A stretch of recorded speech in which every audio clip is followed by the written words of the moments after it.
انہوں نے اپنی ٹیم سے رہنما پیدا کیے اور خود اپنے عمل سے ان کے لیے مثال ثابت ہوئے.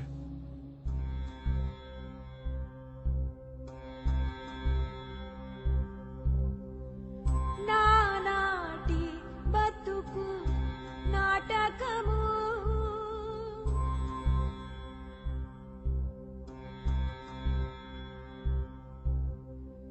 నానాటి బతుకు నాటకము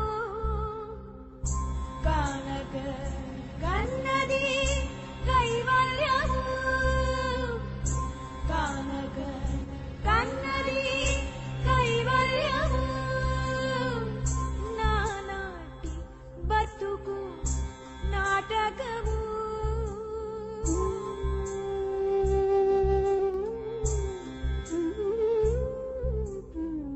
తెగదు పాపము తీరదు పుణ్యము నగి నగి కాలము నాటకము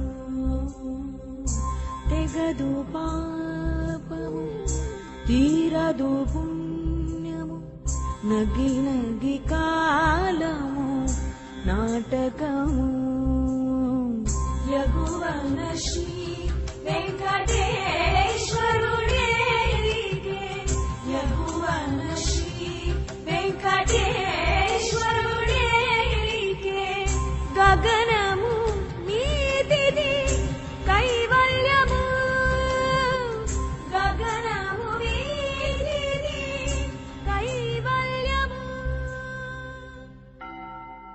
కైవల్యము.